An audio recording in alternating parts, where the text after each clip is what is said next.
Behind me here is the L1 door of a Boeing 747-400 aircraft belonging to Cathay Pacific Airways. I'm Don Grange and I'm the commander of this evening's flight CX250 from London Heathrow to Hong Kong.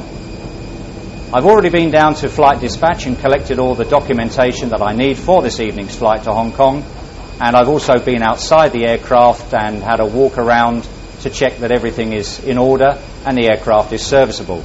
In a few moments we're going to proceed up to the flight deck where we're going to check on the status of the aircraft there and also meet the rest of the crew. Welcome to the flight deck.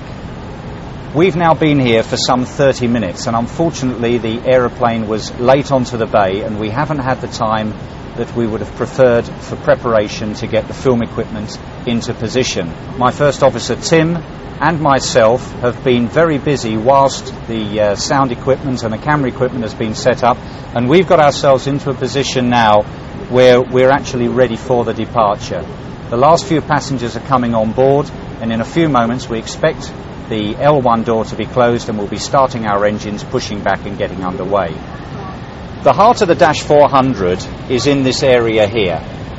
In conventional aeroplanes we had information on gauges which were in a position behind where the camera is now on the side wall of the flight deck, and it was all looked after by the flight engineer. Things have changed. All the systems on the aeroplane are now monitored and presented here for me to look at, but only when I interrogate them. So when I first come onto the aeroplane, I'll look at the status of the aeroplane and I can see it in two places. One is in this particular window here. So here we're looking at the status page, and in this particular area here there is a window where status would be listed in order of effective priority. The only thing that's showing at the moment is TCAS system, and that particular system is inoperative on this aeroplane because as yet it has not been certified. So the TCAS system appears as a status malfunction, whereas in fact it is just simply inoperative. If there were any other status faults on the aircraft, they will be listed below it. The second place we look is here on the upper ICAS, and in this particular window here we have memo messages which are only specifically relevant before we start the engines. Let's read them from the top and explain what they mean. The top sign says APU running. The APU is the auxiliary power unit, and obviously we need that at this stage of the game because it provides us both with electrical power and with bleed air to start the engines. The next one down says that the parking brake is set. Once again relevant at the moment because when we do start the engines we certainly don't want to roll forward. The next sign, auto brakes RTO. Now that is not a sign that we would normally have when we came on the flight deck, and in fact I can get rid of that sign simply by switching it off, and as you can see the signs close up. But we want the auto brakes in the RTO or rejected takeoff position for our takeoff, and as you can see when the new sign is introduced it comes in at the bottom here. The other sign, passenger signs on, and once again when we first come on the flight deck the message would actually be replaced here and it would say smoking signs are on, but when we put the seatbelt sign on when we finish refueling, that is superseded with passenger signs on. So once again this area here complements the area that we look down here for the status of the aircraft. Moving up here to this particular window can be considerably larger than that is shown here. If I recall, the window becomes larger and incorporates the memo windows. All of these warnings are largely speaking irrelevant before engine start. So all we do is we press a cancel button and we cancel all of those warnings until the engines are started, and then we recall them. We see what is left here in the way of warnings, and then we deal with them if we consider them to be relevant, and most of them, if they did appear after engine start, would be relevant. Ground, Cathay 250, Mike 26, we cleared for push. Cathay 250, pushback is approved. Clear to push, Cathay 250. Okay, ground, you are clear to push back. Brakes off, please. Parking brake is released. We're off the blocks at 56. Thank you.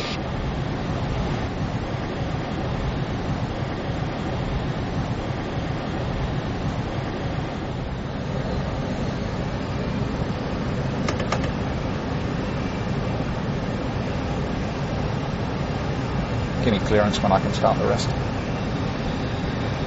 Thank you very much indeed. Start 4, please. Starting 4.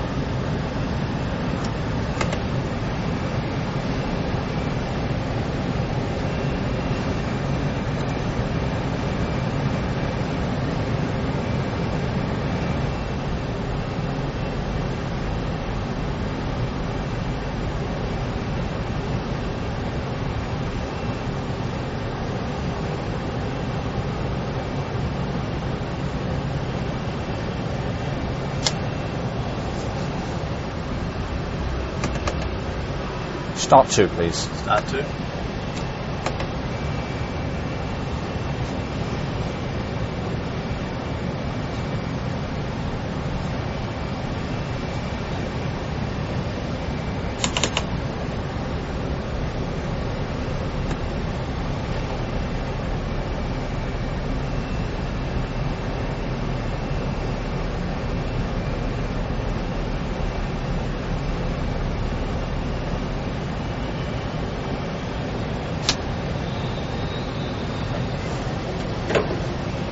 Parking brake is set. And start 3, please. Start 3.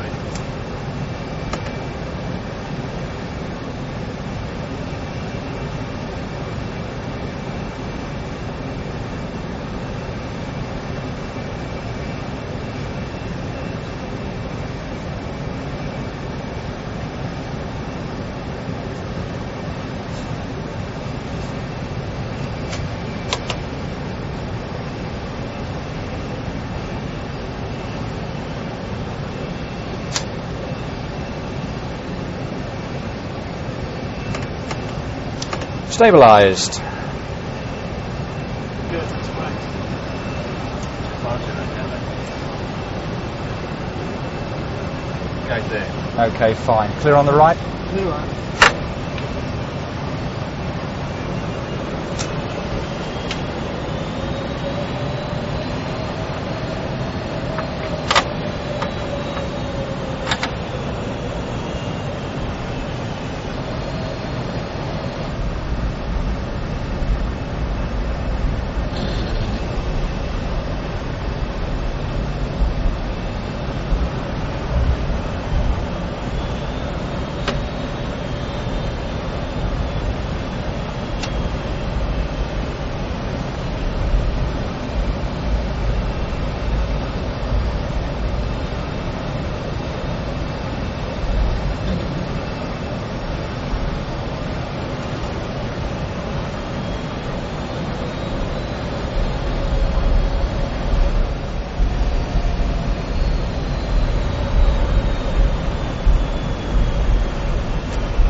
This is my takeoff then, and I stop it up to a wet V1 of 137 knots. We've been cleared and we've loaded the Brookman's Part 2 Juliet departure. Correct. With the first block altitude restriction, as you said, of 6,000, which is also transition. Speed control 250 below 10, and noise abatement procedures as we've discussed. We're looking for an initial cruise altitude of 330. That is the briefing complete. Okay. Let's do the before takeoff checklist. Before takeoff checklist. Flaps. 2020 and green. 2020 green. Trim. 0, 0, 6.3 units. Flight controls. Checked. Check takeoff data. For runway 09 right at Heathrow with a V2 of 175 knots. Checked and set. Checked and set. Ethos. Set for departure. Set for departure. Briefing. Complete. Complete. Cabin crew alerted. When runway ignition is on. Thank you. And packs are normal. Before takeoff checklist complete. Thanks.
Just keep it a little bit right of the centre line. Understood. Cathay 250, clear for takeoff 9 right. Cathay 250, clear for takeoff 9 right and rolling. All set? All set. Let's go.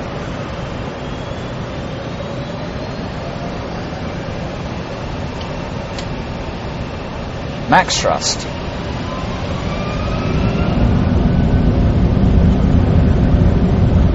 %. I have control. You have control.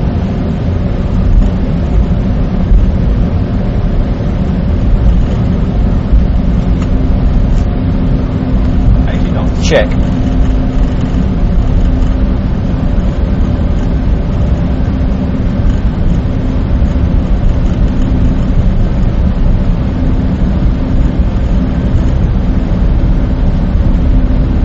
B1.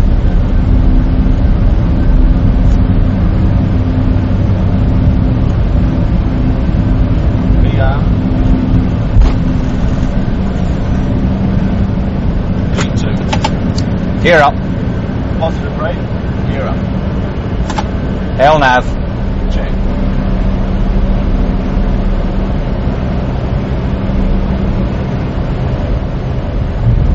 Thrust ref. VNAV speed. Check. 2 miles left. Centre autopilot to command.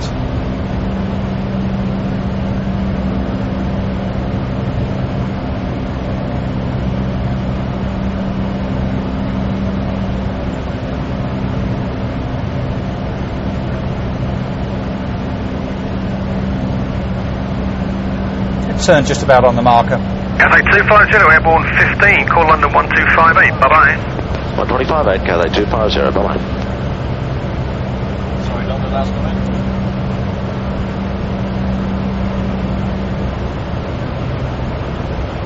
Flap 10. Speed checks, flap 10. 250.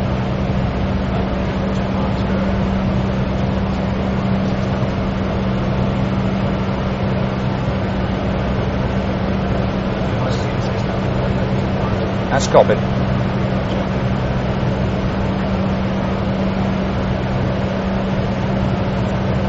Flap 5. Speed checks, flap 5. Climb thrust. 1 set.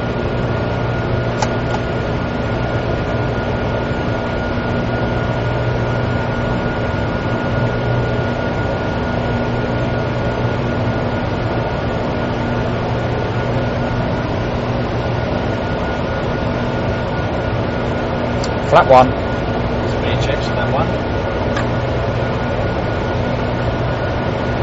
079.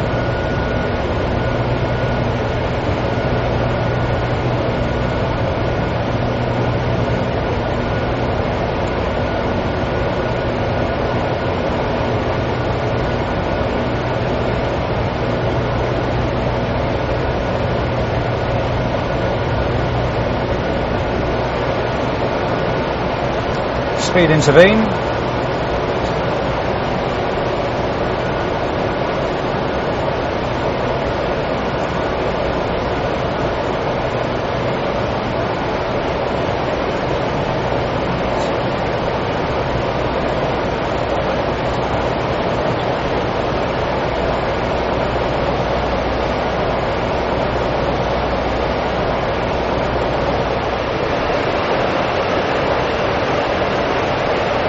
Level at 6,000.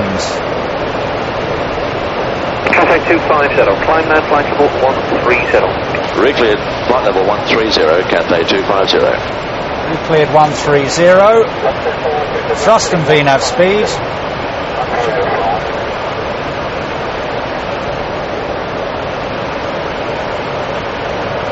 And you can auto-tune the right VOR, please.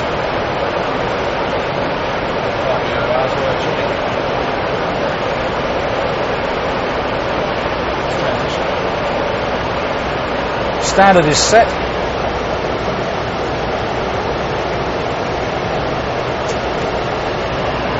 I'm passing 7.4 now. Standard set and cross-checked. Go ahead. Meters up and on. Flaps are up. Catch normal. Weapon signs are on. Thank you. We're at least 3 hours into the flight now, and already we've burnt over 40 tons of fuel. We're in Russian airspace, and currently we're at 10,100 meters. For the hawk-eyed amongst you, you will probably notice that I've also changed my shirt, and the one that I'm wearing now has got short sleeves. You'd also notice that we've got a different first officer who's wearing civilian clothes. The turbulence that you can feel as the camera moves is in fact the turbulence which is generated by 3,000 pounds per square inch hydraulic pressure, and the motion jacks below us are fixed to the flight simulator. It's now in fact the following day. We're in Hong Kong, we're in the Cathay Pacific flight simulator, and I'm just going to get out of my seat and switch off the turbulence which are making the camera move around.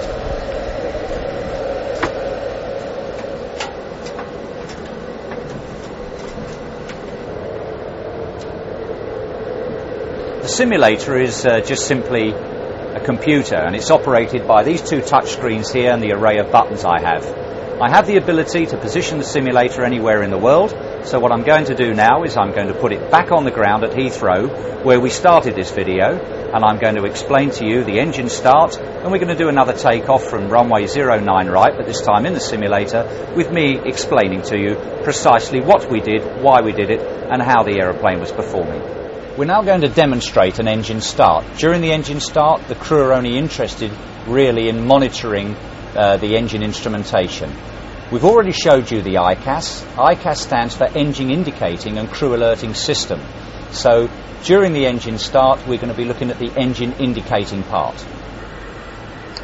If we look at the lower screen here and we press the engine button, we can display on the lower screen the rest of the engine parameters which are not normally visible. If you look at the top of the screen, you will see N2 and below it N3. N3 is the outer shaft of a three-shafted engine, which is what the RB211 has. That has on one end a compressor and on the other end a turbine. Similarly, N2, the centre shaft, has on one end a compressor and the other end a turbine. And if you look to the upper screen here, N1, on one end of the N1 shaft is the fan, which is the part that you see when you look in the front of the engine, and once again on the back it has a turbine. So having explained N1, N2 and N3, let's go ahead and pull the start switch and start the engine. As we pull the start switch, the duct pressure increases as the APU provides air to the engine. Look down here, the outer spool N3 starts to rotate, draws air across N2, and the N2 starts to rotate. We look for 10% N2, which shows that we have a match between the spools, and the airflow is correct. Then we put in fuel by putting the fuel and ignition switch to on. Fuel flow is now indicated, and we would expect to see a rise here in the temperature of the engine, the EGT, within 10 seconds or so. There's the rise now, and all we're interested in is making sure that this temperature does not exceed the laid down parameters. If it does, we have to switch the fuel and ignition switch off. That pop you heard was the starter motor disconnecting, and the peak temperature has been reached and will now decrease again, and the engine has stabilized. If we look here, we have 24.4% N1, which is the stabilized ground idle speed of the engine. And up here we have an engine pressure ratio reading of 1.02. That engine is now completely stabilized, and we can now start the other engines in a similar fashion. This time we're going to show a hot start. The duct pressure rises as before, N3 rotates, N2 rotates, and when we get to 10% this time, I'm going to feed in the fuel, and we're going to notice that the fuel flow is higher than it would normally be.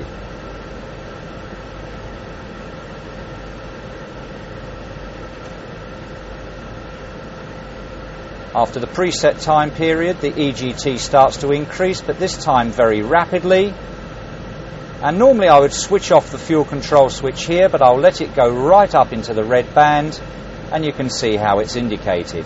Now we have an overheat situation, and that engine would be glowing red hot. And what I'll do now is I will switch off the fuel control switch,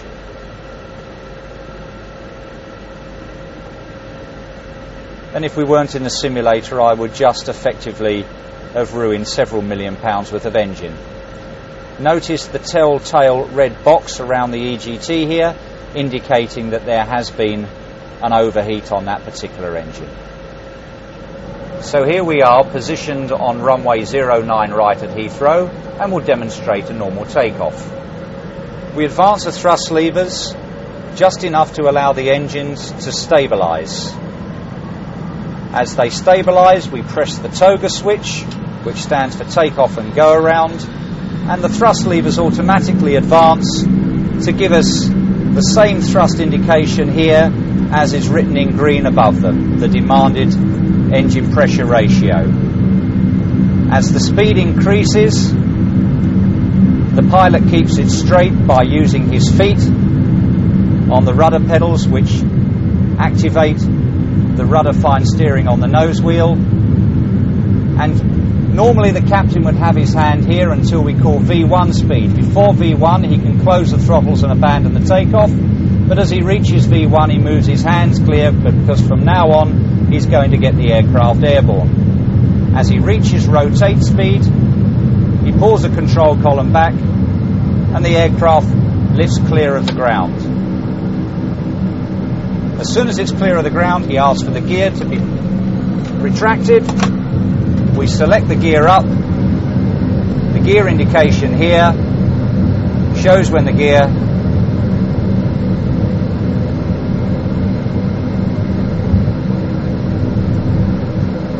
is retracted. Then that will blank, and all 18 wheels are in the belly of the aeroplane, and that indication goes out. As soon as we have heightened speed, we can start to retract the flaps. The flap lever is here, and shortly we'll be retracting the flaps as the speeds are commanded. When we reach our flap retraction speed, the command cursor moves automatically to the limit speed, and as we pass the flap 10 limit speed, which is indicated here in green, we select the flap to 10. As we do so, the lower limit changes and the flap 5 limit speed is indicated. The command airspeed cursor continues to move to the limit speed. When we reach the lower limit for flap 5, we select flap 5. At that point, the engine thrust note can be heard as the thrust reduces to climb thrust, and the flap 1 limit speed is shown. As we reach that limit speed, we can select flap 1. As the flaps run from flap 5 to flap 1, the last of the trailing edge is retracted, and all that remains extended from the wing now are 2 sections of the leading edge. As the limit speed increases for the flap again, you can see the command cursor automatically move to the limit, and when we reach the lower limit of a clean aircraft, we select the flap up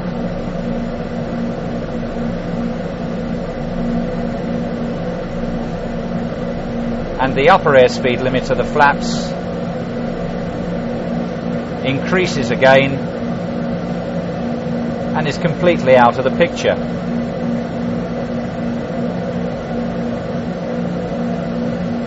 We'll now continue to fly at this speed until air traffic control gives us clearance to fly any faster. And if air traffic control cleared us to climb at a faster speed, we can increase the command by increasing manually the speed on the glare shield. The aircraft will now pitch down automatically and accelerate to the new commanded speed.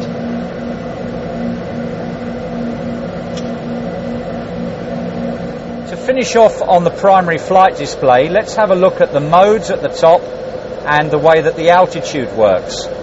Currently we're level at 6,000 feet and we have an indication of speed which tells us that the aircraft is flying a speed in VNAV out, which means that it's flying the altitude as commanded by the flight management computer, and the steering mode is LNAV, so it's flying the track as commanded by the flight management computer.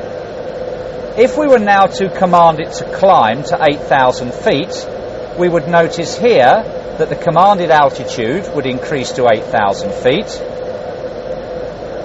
and once we press the button on the glare shield to release it from its current altitude of 6,000, we see an annunciation of thrust reference, which means that the engines are increasing to climb thrust, and the climb mode becomes VNAV speed.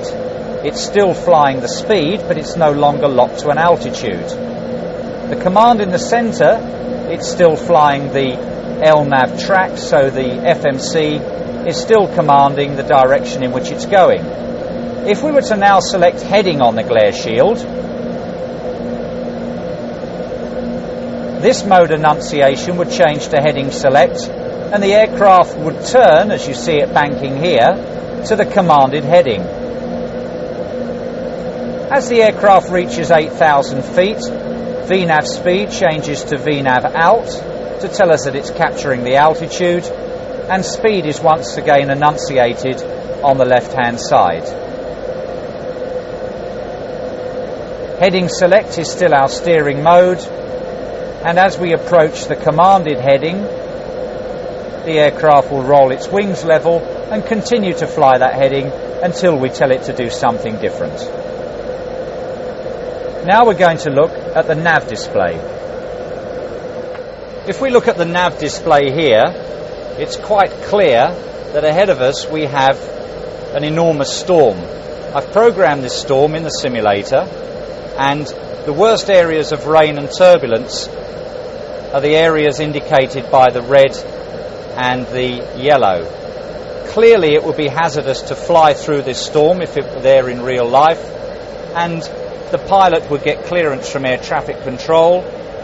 He would put the aircraft into a turn either to the left and the right a lot earlier than we have done to make sure that he turns away from the storm and avoids it.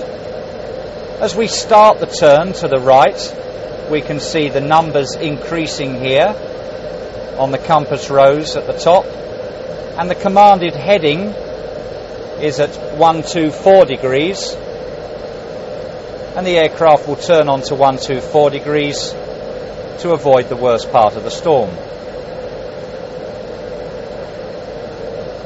If we look to the top right here, we can see CLN, which stands for Clacton, and that is what we call our active waypoint.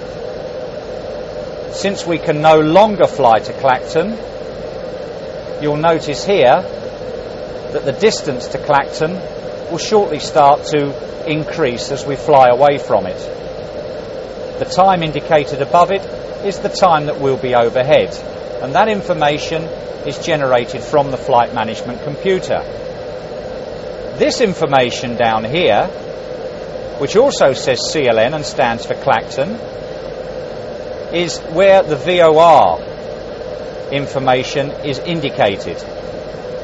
Clacton VOR is radiating, and that green line there points to the facility on the ground. And as you can see, we're 11.1 miles from it at this moment. Once we clear away from this storm and get away from it over here, we'd be able to turn back towards the track that we desire. If we were to turn the aircraft back now, we would actually fly through the middle of this storm. But as I say, we're in the simulator, and so what we're going to do is turn the heading bug back and actually fly through the centre and join our original track. Once air traffic control clear us to join the original track, we select LNAV on the glare shield, and the aircraft would fly straight towards the next active waypoint, which is Clacton. In this case, we don't want to fly to Clacton, so we're going to quickly program the management computer to fly to this position here, Tulip. Once the computer is programmed and the command is executed, the position Tulip changes to a magenta colour, and Tulip up here becomes our active waypoint, and the flight management computer flies us straight towards Tulip. There's a general perception that modern aeroplanes like the Dash 400 are flown merely by using the flight management computer, but this is not true. The management computer, like anything else, is an aid to the pilots to fly the aircraft. But at any stage in the game, we can disconnect the management computer from the loop, and we can fly the aircraft simply by using the controls on the glare shield. And I'll demonstrate that to you now. If we look at the glare shield here, the centre autopilot is currently engaged. If we move across the glare shield to here, we can see that LNAV and VNAV are also engaged. They are effectively an interface between the autopilot and the flight management computer. When the LNAV and VNAV are engaged, the flight management computer is effectively flying the aeroplane. If I wish to steer the aeroplane and not use the management computer, I can simply press the heading select button. You will notice that the light goes out here, and now I can turn the aeroplane simply by rotating the knob there, and I will be now turning the aircraft onto a heading of 094. Now let's discuss the vertical profile. If I want the aircraft to descend, the first thing I do is select a lower altitude. We're currently in VNAV, showing that the flight management computer is controlling the vertical profile. Here, where it says IAS MAC, you'll notice there are no numbers in this window. That shows us that the flight management computer is flying the aircraft at a pre-programmed speed. If we move across the glare shield here to the altitude, we can see that we're at 8,000 feet. Now I want the aeroplane to descend. The first thing I do is I select a lower altitude. Then I have a choice. I can either descend in VS or I can descend in flight level change. I'll choose flight level change. I now press the button. VNAV becomes automatically disengaged, and we'll now start our descent to 7,000 feet. Here the window automatically opened and the speed it opened at was our current airspeed. The aircraft will now descend at 271 knots until it reaches 7,000 feet. Let's move back across the glare shield to the altitude window here. Once the aircraft reaches 7,000 feet, the switch light below here will illuminate, showing that we're actually in altitude hold at 7,000 feet. As we reach 7,000 feet, the altitude hold switch light illuminates, and as we move back here across the glare shield, we can also see that the speed light illuminates, now showing us that although we're level at 7,000 feet, the auto throttle is holding the speed at 271 knots. We've showed how the pilot can control the aircraft laterally and vertically. The final part of the equation is the automatic throttle. If I now disconnect the automatic throttle, which I'll demonstrate on the glare shield now, I also can control the speed of the aircraft myself by my own hand on the thrust levers. I can disconnect the auto throttle here or here by pressing it forward. We get a whaler and an indication of auto throttle disc on the upper ICAS, and you'll notice that up here on the glare shield the speed switch light is extinguished. The thing that makes the 747-400 unique, and particularly the Cathay Pacific aircraft, is the fact that the aircraft is equipped with an enormously powerful Rolls-Royce RB211 524H. With that engine that's able to get it airborne at weights of almost 400 tonnes, and the fact that it can carry 170 tonnes of fuel approximately, it can fly for over 16 hours, and in our configuration we can carry 400 people for that amount of time. 170 tonnes of fuel is carried in the wings, in the belly of the aeroplane, in the centre tank, and also in the stabiliser.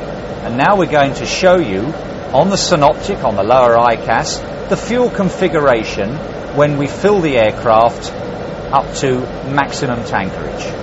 If we look here on the lower ICAS, we can see that the total fuel load is 169 tonnes. We're in flight and fuel is being fed from the stabiliser here, as indicated by this green arrow, into the centre tank, and from the centre tank here across the crossfeed manifold through these two transfer valves into engines 1 and 2, and over here similarly into 3 and 4.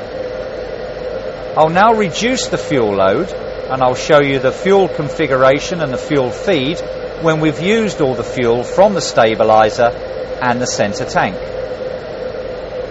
We've now burnt off fuel. The total fuel is 80 tonnes. If we look down here, the stabiliser is empty and the centre tank is empty. If we now switch off these pumps here and here,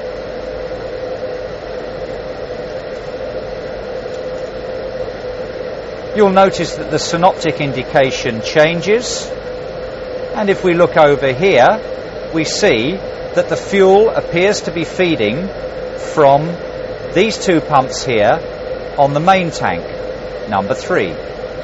This is because in this configuration we feed fuel from mains 3 and main 2 into all 4 engines until the fuel here equals the fuel here. I'll now decrease the fuel load even more and we'll show you the tank to engine feed, which is the final configuration. Total fuel now is just below 52 tonnes, and at this point we get a prompt on the upper ICAS which tells us to do something. Here it says fuel tank engine. So we now reconfigure the fuel on the overhead panel and watch the synoptic for the correct indications. We close the crossfeed here and here. We switch off the fuel pumps here and here, and the fuel is now being fed directly from each tank via its boost pumps into the engine.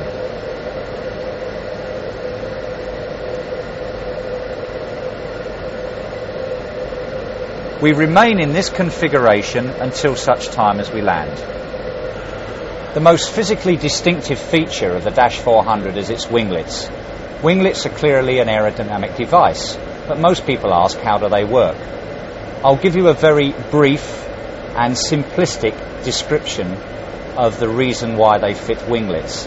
Bearing in mind, I'm not an aerodynamicist, and neither am I going to try and explain anything over technical. If you were to imagine a wing in flight, it generates a low pressure envelope above the wing which provides lift. The high pressure below the wing clearly will want to spill over the wingtip to the low pressure above it. If we put a winglet or a fence in the way, it reduces the amount of wingtip spill. Wingtip spill in itself is not a particular problem, but in spilling air over the edge of the wingtip and creating a vortex, we're actually increasing the drag of the aircraft. So because winglets improve our aerodynamic efficiency and reduce drag, we can use less thrust from the engines. Because we're using less thrust, we're burning less fuel, and that gives us on the Dash 400 our ultra long haul capability. Winglets also help us to attain higher altitudes because of that aerodynamic efficiency.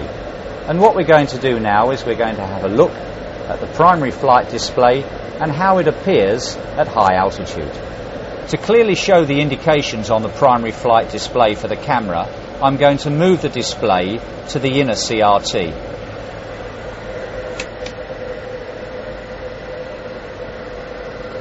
I've deliberately positioned the simulator at 40,000 feet, which is above the altitude we would normally be for this weight. I've done that simply to demonstrate over here all the lines that can appear on the speed strip on the primary flight display. At the top and at the bottom, red for danger. If we fly down at this speed here, we're going to stall. If we fly at this speed up here, we're going to get what we call high-speed buffet. And the yellow lines that you can see indicate a warning that we're approaching both the high-speed buffet or the low-speed buffet. The magenta command bug is giving us the speed to fly, which is neatly between the two warnings indicated here and here. If we now close the thrust levers and deliberately make the simulator fly slower than it ought to, you will notice that we will start to decelerate. Notice here the little trend vector. We're into the amber zone. There would be no particular buffet at this stage. I'll now switch the motion onto the simulator so that we can feel the buffet as we get closer to the stall.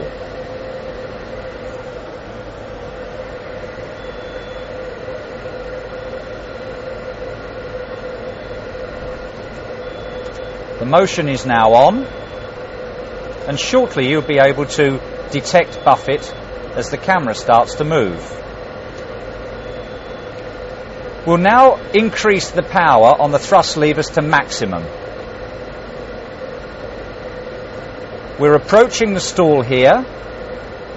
We're still maintaining our altitude of 40,000 feet, and the engines are winding up to their maximum power.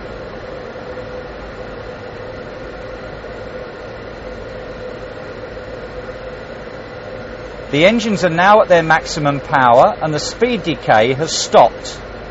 But you will notice that there is virtually no increase in the speed whatsoever.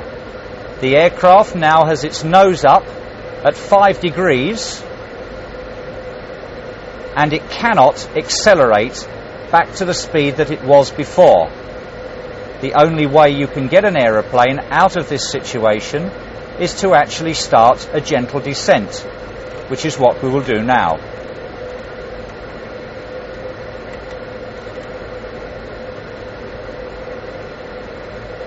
We're now decreasing the pitch attitude of the aircraft, and as we do so, the speed will start to increase. The Dash 400 is sufficiently powerful to maintain its altitude even at the lower speed, whereas normal aeroplanes would not. But there are very few aircraft which will be capable of accelerating from that slow speed at high altitude. If we were not to increase the speed, we would ultimately stall. This, of course, is highly undesirable, and I'm not going to demonstrate it here in the simulator for obvious reasons.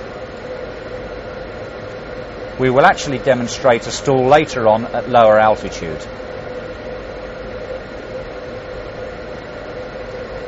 So here we are now, almost back at the normal speed for our flight, and when we get back to the normal speed, we'll continue to climb back up to 40,000 feet.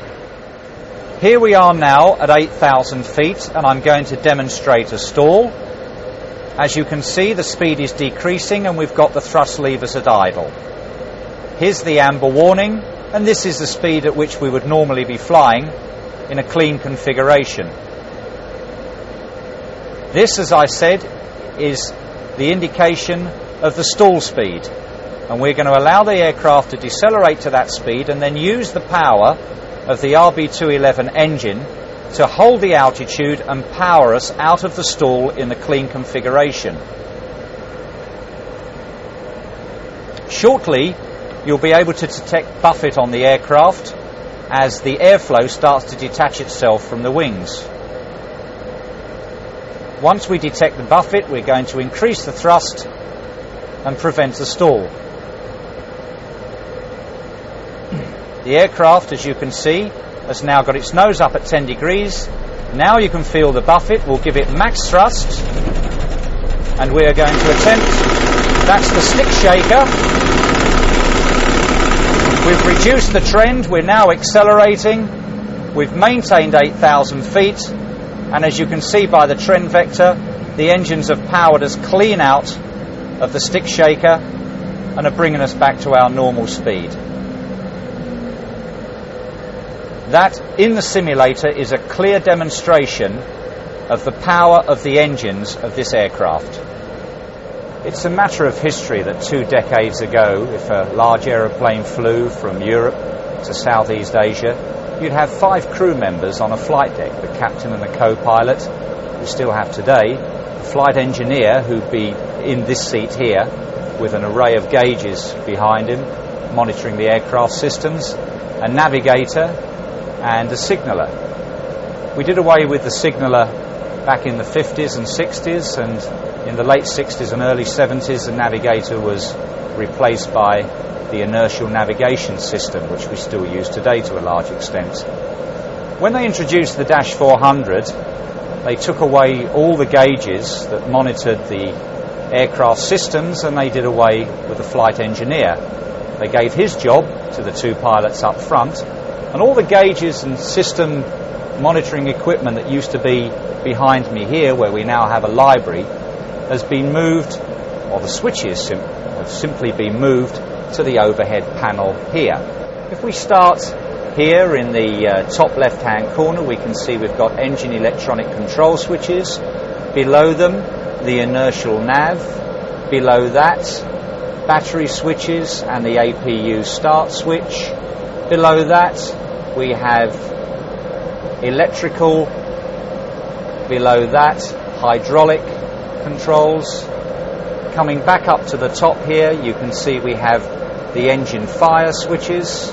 Below that, the APU fire switch, the cargo fire alert system, and the discharge switch here for the extinguishing agent, engine start panel. Below it, the fuel system, nacelle anti-ice for the engines and window heat, washers and wipers here. Moving back up to the top, our yaw damper switches. Below that, outflow valves for the pressurization, more pressurization controls here, air conditioning system switches, and bleed valves for the engines. All the way along the bottom here, all these switches control various lights. And as I say, not a gauge at all. If we want to know precisely how the aircraft is reacting, we look forward to the ICAS, and if there's anything wrong, it'll simply give us a message. So now let's tie that together by showing you a malfunction like an engine fire. The fire warning will come on and will be shown on ICAS. The pilot will carry out the actions to correct the malfunction. I program the engine fire now. The warning is silenced by pressing the master caption. The warning is now silenced, and the caption here says Fire Eng 3. We now carry out the Fire Eng 3 checklist by closing the number 3 thrust lever, switching the fuel control switch to cutoff, and reaching up here to the number 3 fire switch, pulling the switch and rotating it to fire the fire extinguisher agent. If we now go back and look at the upper ICAS, we see that the engine fire warning has gone away, and we're left with a message which says engine 3 shut down, your auto throttle is disconnected and we have to re-engage it, bottle low engine 3B, which means we've fired one of the available extinguisher agents, and we have no hydraulic pressure coming from the engine pump. Now we've explained to you some of the functions of the Dash 400 in the simulator. Let's really explain what we use the simulator for. The simulator is available to us to train crews both in emergency procedures and to develop their handling skills for particularly difficult and demanding approaches. Because we don't encounter these things on a regular basis when we fly, we practice them in the simulator on a regular basis so that when we're presented with the real thing, we're able to handle it. What we're going to do now is we're going to point out to you some of the features that we look for on the approach to this runway, and then we'll be taking you back to the flight from London Heathrow to Hong Kong with me in the left-hand seat flying the approach. And as I fly the approach, although the visibility is not particularly good, maybe you'll be able to see some of the landmarks over Kowloon that we look for. Now if you look here, you can just make out the checkerboard. That's a visual aiming point that we've used for years, before the approach lighting system was as good as it is today. If you look further down here, you can see the approach lighting system and the lead-in strobes. From our position here, the pilot must make a purely visual approach, and he initially aims for the checkerboards until he can see enough of the approach lighting system to get himself lined up with the runway. The runway green threshold markings can just be seen in the right-hand side of the picture, and obviously in the final stages of the approach he'll be looking for the runway lighting itself. If you look to the top of the picture, you can make out the terrain in the distance and the high ground that surrounds Kai Tak Airport. This high terrain extends all around Hong Kong and around the airfield, and so the approach itself cannot be lined up with the landing runway. We have to come in from this direction and make a turn to the right shortly before we line up with the runway for the landing. Cathay 250 by the marker. Cathay 250, you're clear to land on 13, touchdown wind is 250 degrees at 8 knots, becoming 270 degrees at 10. Clear to land, runway 13, Cathay 250. Landing checklist, please. Landing checklist, cabin crew loaded, altimeters. QNH 1005 is set. QNH 1005 set. Gear, down green, speed brakes. Armed. Left to down. Flap 30, complete the checks. Plus 10 on the bug. 150 set. Flaps 30 green. Landing checklist complete. Okay, my flight director is off. I'm taking it just a little bit wide because of that southerly wind. Okay. Auto throttle is disconnected. Check. Complete. We're visual. Giving it light side.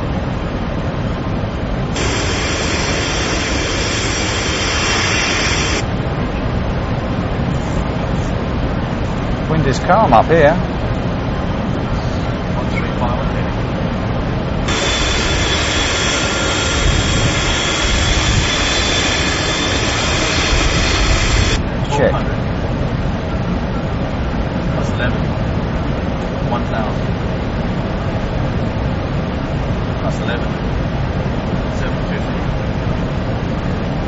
Plus 9. 800. Plus 5. 900. Plus 9. 900.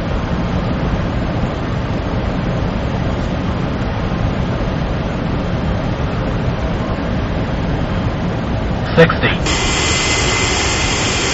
30. 10.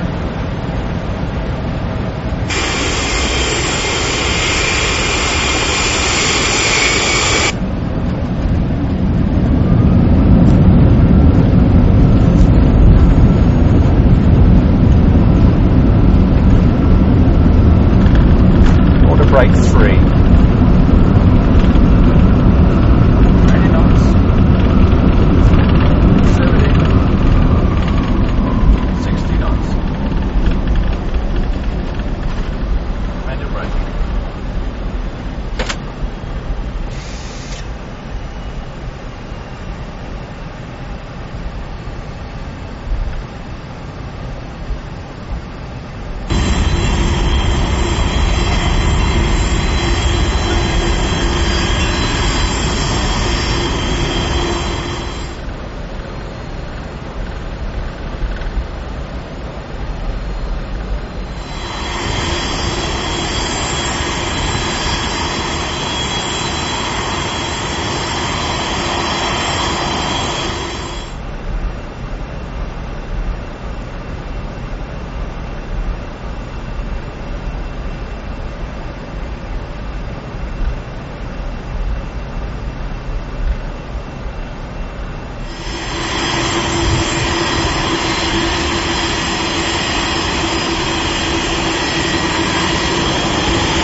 Well, I hope you enjoyed the landing into Hong Kong.